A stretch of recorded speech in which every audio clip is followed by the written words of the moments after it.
The New Patriotic Party flag bearer, that's Nana Addo, has described as illegal the president's decision to admit the Gov't detainees who are linked with terrorism, quoting Section 35 of the Anti-Terrorism Act 2008, Act 762. Nana Addo said the law prohibits the transaction in which the president entered into with the government of the United States.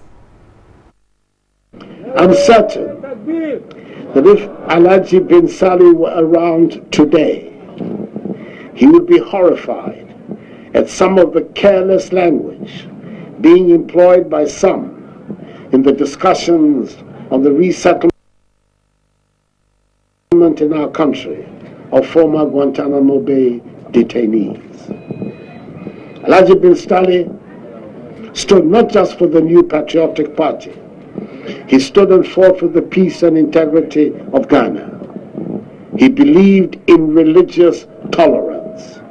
Let us disagree by all means on the many political things that confront us. But I pray that we refrain from introducing religious divisions into the debate, for the issue at stake is not a religious one. The problem we face is yet another case of the failure of leadership by the President of the Republic, and a sad example of his belief that he's answerable to no one, not even to the laws of the Republic, like Section 35 of the Anti-Terrorism Act, Act 762, which as President he is sworn to uphold.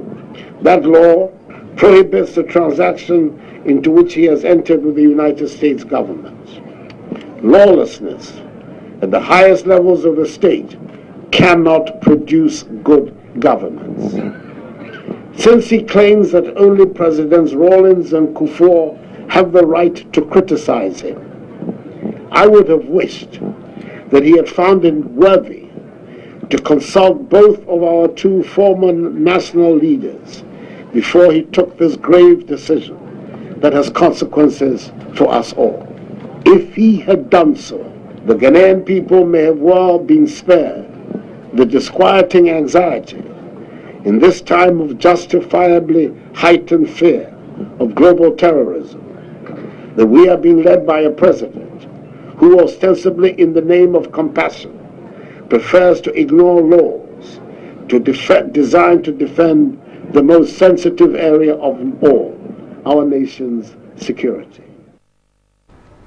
And more on this very issue, government has rebutted claims by the NPP flag bearer Nana Addo that government violated the Anti-Terrorism Act as being unjustifiable. Government says that Nana Addo failed to provide any proof of reasonable grounds on which the two ex-detainees should have been refused in entry into Ghana. Flag bearer of the New Patriotic Party, Nana Addo on Tuesday argued the government's decision is in breach of the country's Anti-Terrorism Act.